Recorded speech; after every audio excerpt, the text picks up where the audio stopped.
कल्पना कीजिए कि एक रेस हो रही है और एक खिलाड़ी के पास बिल्कुल उड़ने वाला रॉकेट है और दूसरा बस पैदल चल रहा है। हाँ, तो नतीजा तो शुरू होने से पहले ही तय लगता है ना। बिल्कुल, मतलब कोई भी यही सोचेगा।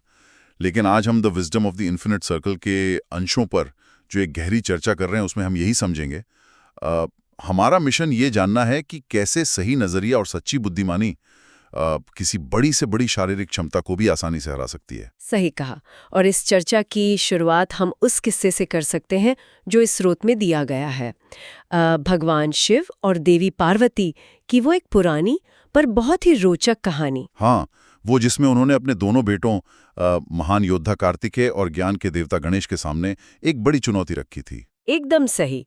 उन्होंने उनसे कहा था कि जो भी इस पूरी दुनिया के 3 चक्कर लगाकर सबसे पहले लौटेगा उसे परम ज्ञान का दिव्य फल मिलेगा। अब अगर देखा जाए तो ये बिल्कुल किसी फिजिकल स्पीड का टेस्ट लगता है। मतलब कार्तिकेय के पास तो उड़ने वाला मोर था जो किसी जेट प्लेन की तरह ही तेज था। हाँ, और वो बिना वक्त गवाए महासागरों और पहाड़ों को पार करने निकल भी गए थे। तो उनकी जीत तो पक्की होनी चाहिए थी ना। ये तो वही बात हुई कि साइकिल की रेस चल रही हो और कोई सीधा अपना फाइटर जेट ले आए। यहीं पर तो सबसे बड़ा ट्विस्ट है।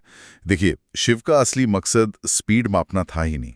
वो असल में दोनों की परिपक्वता यानी मैच्योरिटी देखना चाहते थे। अच्छा, तो मतलब कार्तिकेय ने इस चुनौती को बिल्कुल उसके शब्दार्थिक अर्थ में, मतलब बिल्कुल लिटरल सेंस में ले लिया। हाँ, उन्हें लगा कि उनके पास तेज उड़ने वाला मोर है तो बस अपनी पूरी ताकत लगानी है और ये रेस जीत लेनी है। उन्होंने एक पल भी ये नहीं सोचा कि इस चुनौती के पीछे का असली मकसद क्या हो सकता है। लेकिन एक बात बताइए, अगर किसी के पास कोई संसाधन ना हो तो क्या वो बस हार मान ले?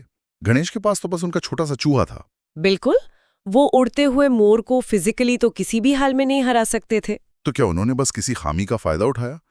मतलब क्या इसको रियल लाइफ में लोग चीटिंग नहीं मानेंगे? दुनिया का चक्कर लगाने को तो साफ साफ कहा गया था ना। इसे चीटिंग कहना उस इंसान की सोच है जो बस एक ही दिशा में सोच सकता है।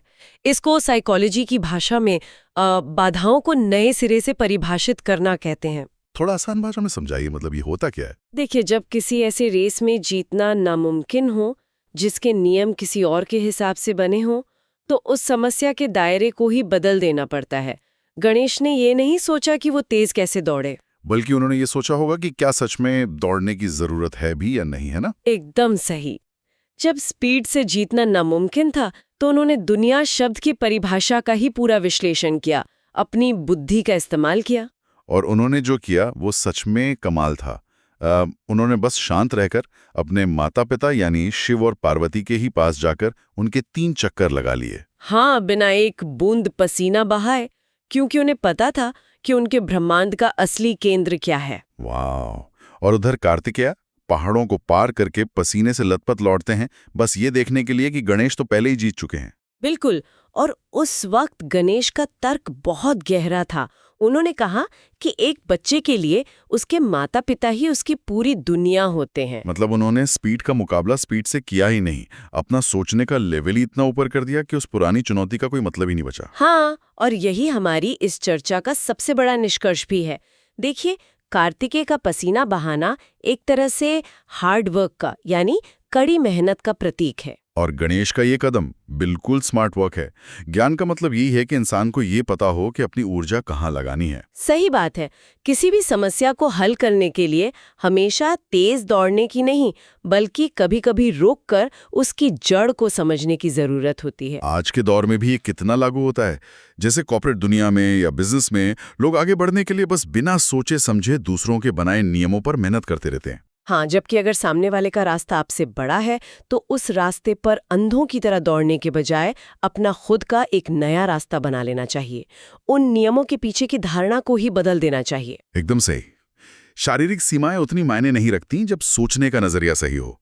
और इस चर्चा के अंत में एक बहुत ही गहरा विचार सामने आता है। कैसा विचार? बस यही कि अगर दुनिया की परिभाषा को गणेश की तरह सिर्फ एक अलग नजरिए से बदला जा सकता है, तो जिंदगी की इस अंधी दौड़ में जिसमें आज इंसान दिन रात पसीना बहा रहा है, क्या वो रेस किसी और ने अपने फायदे के लिए डिजाइन की है? ये तो सच में बहुत सोचने पर मजबूर कर देने वाली बात है। हाँ, और अगर ऐसा है तो उस रेस में अंधों की तरह भागने की बजाय अपने खेलने के मैदान को ही कैसे बदला जा सकता है? ऐसे ही अनजान और ऐसी ही नामुमकिन लगने वाली चुनौतियों पर जीत हासिल करने के लिए हमें बस अपना नजरिया बदलना है।